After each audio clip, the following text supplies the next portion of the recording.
Oh oh oh oh oh.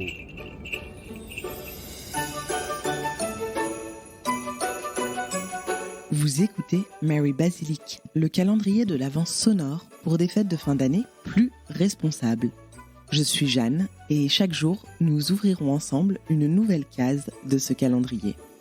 Si les épisodes vous plaisent, n'hésitez pas à soutenir le projet en laissant 5 étoiles sur votre plateforme d'écoute favorite. Je vous souhaite une joyeuse écoute. Aujourd'hui, je reçois Pauline Blanchard. Elle est la fondatrice et la rédactrice en chef de Grain Magazine. Leur dernier numéro, le numéro 3, est consacré à l'imperfection et j'ai pensé qu'il pouvait être intéressant de recevoir Pauline afin qu'elle nous parle justement d'imperfection et comment accepter cette imperfection lorsqu'on se revendique écolo. Vaste sujet autour duquel j'ai eu le plaisir d'échanger avec Pauline. Bonne écoute à vous. Salut Pauline. Salut Jeanne. Comment vas-tu ? Bah écoute, extrêmement bien. Bientôt les fêtes de fin d'année, donc je me réjouis. Est-ce que tu peux commencer par te présenter, s'il te plaît, et présenter la revue que tu as fondée et pour laquelle tu es rédactrice en chef, qui s'appelle Grain ? Oui, tout à fait. Alors, je m'appelle Pauline Blanchard, j'ai 32 ans. Et donc, en effet, comme tu viens de le dire, j'ai fondé et donc je suis rédactrice en chef d'une revue semestrielle, donc qui paraît tous les 6 mois, qui s'appelle Grain.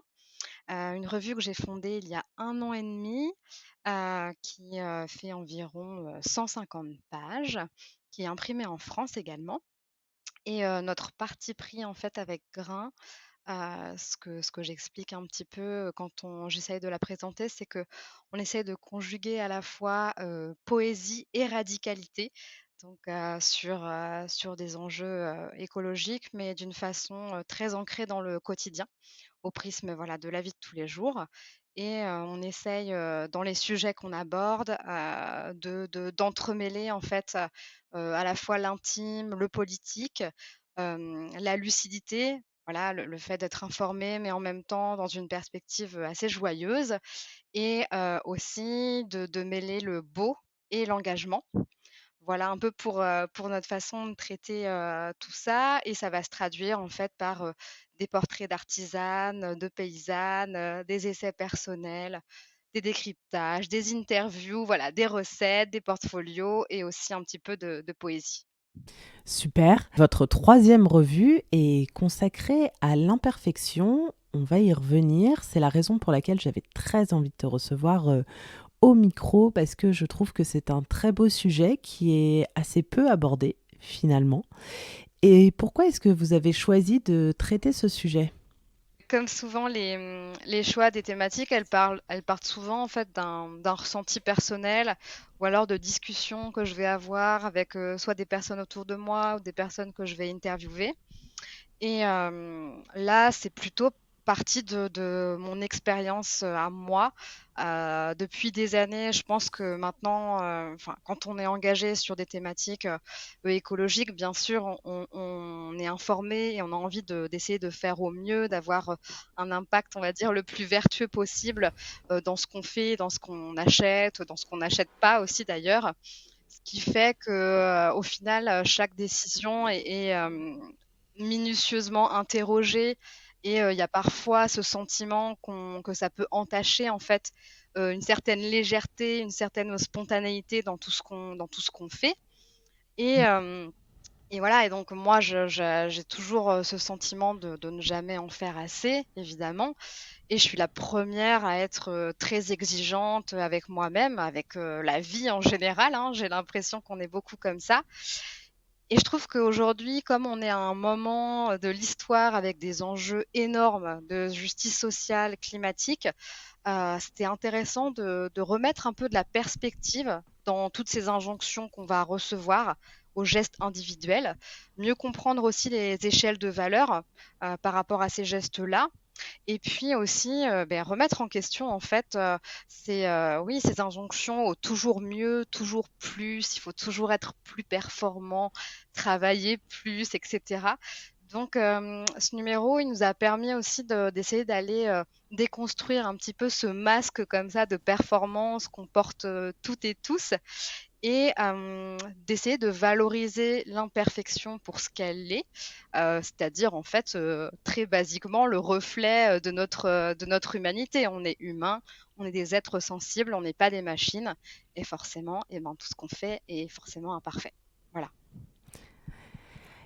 Et après avoir travaillé sur ce numéro, pourquoi est-ce que selon toi, dès lors qu'on ose dire dans un repas ou à notre famille que l'on est écolo, que l'on s'est engagé sur tel ou tel sujet, pourquoi est-ce que nos proches se sentent obligés de relever nos imperfections? C'est une tendance qui est globale. Je pense que tout le monde l'a vécu. Moi, ça fait 5 ans que j'anime ce podcast. Bien évidemment que j'ai aussi eu l'occasion qu'on pointe du doigt certains de mes comportements, et c'est tout à fait, et je l'accepte, hein, tout à fait, il y a pas du tout de problème.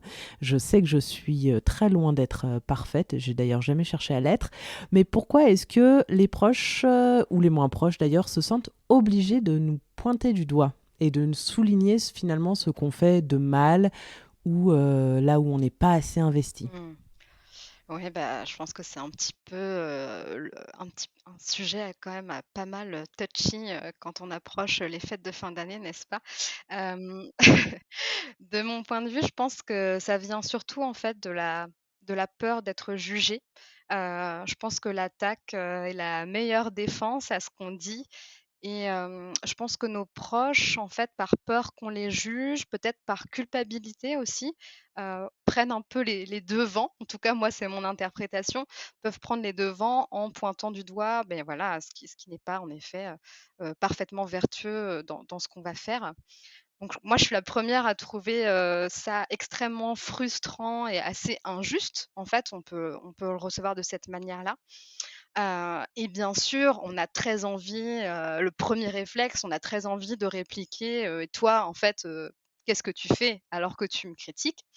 Alors moi, je pense, en tout cas de mon expérience, c'est un point de vue, assez personnel, mais que s'engager sur des, débats, pendant, par exemple, des repas de famille, c'est pas forcément les meilleurs moments pour débattre.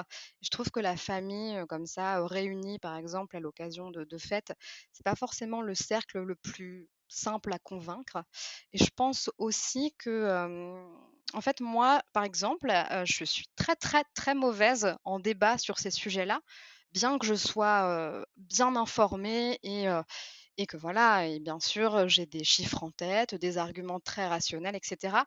Mais en fait, moi, ce sont des sujets qui m'inquiètent beaucoup et du coup, qui me rendent très émotive, que ce soit de la tristesse ou de la colère, de la frustration et cetera. Souvent tout entremêlé dans un joli petit paquet, voilà, d'émotions, comme ça, bien compliquées à gérer et donc je pense que ces moments-là ne sont pas forcément les meilleurs, en fait, pour discuter, autour de soi. Donc je pense que d'abord, il faut se préserver, garder peut-être son énergie pour d'autres moments, peut-être, je sais pas moi, des tête-à-tête ou, des conversations qui sont plus, propices à voilà, à débattre de ces sujets-là. Donc, se préserver, je dirais ne pas se laisser quand même marcher sur les pieds en disant que oui, en fait, on n'est pas parfait, mais qu'en fait, on essaie déjà de faire du mieux qu'on peut et demander en fait, à ne pas être jugé, comme nous, on s'abstient de juger les autres. En fait, je pense qu'il faut qu'il y ait un rapport comme ça de réciprocité, de non-jugement pour en fait, voilà, calmer les choses et peut-être, pouvoir en discuter à un autre moment. Merci Pauline pour ce témoignage et puis pour ces conseils qui, je pense, aideront les auditeurs et les auditrices à l'approche des fêtes, puisque tu l'as souligné, mais c'est bien évidemment un moment c'est assez difficile où on se sent très vite attaqué. Peut-être on est plus vulnérable parce qu'on n'est pas dans son cercle d'amis qui partagent les mêmes valeurs que nous. Donc c'est pas toujours évident. Donc je pense que tu as raison. La première chose à faire, c'est essayer de se protéger comme on peut. Et tant qu'on est convaincu que ce qu'on fait, c'est déjà bien et que ça nous convient, c'est le plus important. Je pense qu'on a déjà suffisamment moyen de culpabiliser chez soi tout seul pour en rajouter une couche avec nos proches. Tout à fait, ouais. Je pense que il faut essayer de cultiver un certain lâcher prise. Euh, Et d'ailleurs, dans votre revue consacrée à l'imperfection, il y a un article d'Anne-Sophie Novelle à ce sujet-là, qui, là encore, je pense, pourra aider les auditeurs et les auditrices. La lecture pourra les aider et les apaiser aussi. ouais, exactement. En fait, l'idée de ce sujet-là, donc on en a discuté toutes les deux avec Anne-Sophie. Ça me paraissait assez, enfin voilà, c'est un sujet central de ce numéro-là. C'est de se dire que même quand on fait de son mieux, en fait, la vie parfaitement écologique, elle n'existe pas. Et surtout, elle ne peut pas exister dans la société dans laquelle on est. Aujourd'hui, par exemple, on reçoit pas mal d'injonctions gouvernementales que moi je trouve assez malvenues. En fait, on nous explique que la solution au ravage écologique, c'est, je ne sais pas moi, supprimer ces pièces jointes ou voilà, faire des petits gestes, ce qu'on va appeler des petits gestes individuels. Alors certes, qui sont importants, c'est ce que Anne-Sophie elle explique dans l'article. En fait, ce sont des gestes nécessaires, mais qui ne sont pas suffisants. Et en fait, l'idée de ce papier, c'est de reprendre un peu de hauteur sur ce sujet et aussi de repolitiser ces enjeux-là. Parce qu'en fait, on est pris dans des structures, dans un système voilà, capitaliste, néolibéral, qui va survaloriser l'abondance et avec des gouvernants qui ne sont pas, du coup, à la hauteur des enjeux et qui ne mettent pas en place les conditions structurelles pour qu'on puisse changer collectivement. Donc voilà, déjà le premier point, c'est de se dire, bah, en fait, par exemple, un exemple tout simple que je prends souvent, c'est que si j'ai envie, j'habite dans une zone où potentiellement je dois prendre ma voiture et il y a des distances que je pourrais faire, par exemple, en vélo électrique. Alors, certes, sauf qu'en fait, si déjà il n'y a pas de subvention, par exemple, pour acheter un vélo électrique qui a quand même un certain prix, heu voilà, déjà, ça peut être, financièrement compliqué et ensuite si, l'État, en fait, les collectivités ne mettent pas en place, de pistes cyclables pour assurer ma sécurité quand je me déplace à vélo, ben voilà, ça limite quand même ma marge de manœuvre. Donc déjà, dans un premier temps, se dire que, et ben, voilà, il faut voilà, c'est au niveau, politique et institutionnel qu'il faut que les choses, bougent et dans un deuxième temps, dans cet article, ce qui est intéressant aussi, c'est de dire que il vaudrait mieux parler d'injonctions différenciées, c'est-à-dire que selon ses moyens financiers, par exemple, on a une responsabilité. Il faut savoir que, la moitié la plus modeste des Françaises et des Français est déjà presque, au niveau d'empreinte carbone qui est visé par les accords de Paris, soit à peu près 5 tonnes, il me semble. Donc en fait, se dire que les marges d'amélioration, elles ne sont pas non plus les mêmes pour toutes et pour tous et que dans voilà, dans la structure de la société française, par exemple, les personnes les plus riches, je crois qu'elles émettent en moyenne 25 tonnes par an, par personne, ce qui est absolument énorme et donc vis-à-vis de ces chiffres-là, on peut aussi remettre de la perspective et voilà et se dire que, il faut prendre le problème, à bras le corps, dans son ensemble, en fait. C'est pas forcément en effaçant nos pièces jointes, qu'on va s'en sortir. Donc en fait, ce numéro, il va plaider en fait pour une espèce de lucidité sereine, un lâcher prise, tout en invitant à mettre un peu plus de peut-être de conscience et peut-être de plus de radicalité dans nos actes et dans nos paroles. Se dire par exemple que, être engagé dans une démarche zéro déchet, par exemple, ça peut être super si on en a envie, si on a le temps, si on a l'énergie. Mais de mon point de vue, je crois que peut-être, il vaudrait peut-être mieux consacrer cette énergie, et ce temps, par exemple, à soutenir ou à s'engager sur des luttes locales. Par exemple, soutenir ou rejoindre, si on a pareil, l'envie, la motivation, des mouvements de désobéissance civile, voilà, qui ont envie de faire bouger les lignes de façon structurelle. Merci beaucoup, Pauline. Je pense que cela donnera très envie aux auditrices et aux auditeurs de lire ce numéro de Grain. Et enfin, la petite question bonus posée à toutes les invitées et tous les invités. Quel est le cadeau, matériel ou immatériel, que tu aimerais recevoir? Alors, oui, bien sûr, j'ai quelques petites idées. Moi, je suis très sensible, aux objets faits main.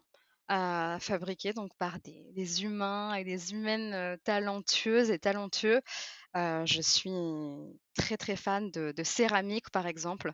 Donc la céramique, d'une artisane, ça me toucherait beaucoup ou alors, je pensais aux livres, d'une maison d'édition indépendante.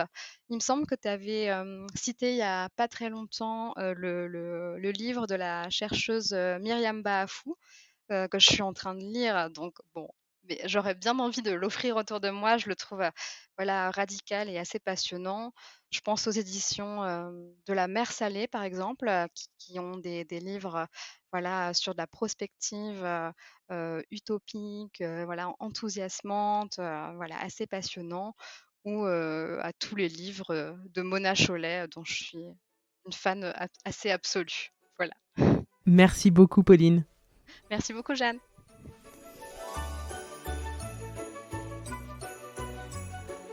Merci d'avoir écouté cet épisode jusqu'au bout. Je vous donne rendez-vous demain pour ouvrir ensemble une nouvelle case du calendrier Mary Basilic. N'hésitez pas à partager cet épisode avec 2 de vos proches pour les inspirer et leur donner des pistes de réflexion pour des fêtes de fin d'année plus responsables. Grâce à vous, Mary Basilic prend de l'ampleur et je vous en remercie. Et si vous souhaitez suivre les coulisses de cette folle aventure, alors je vous donne rendez-vous sur Instagram. À demain!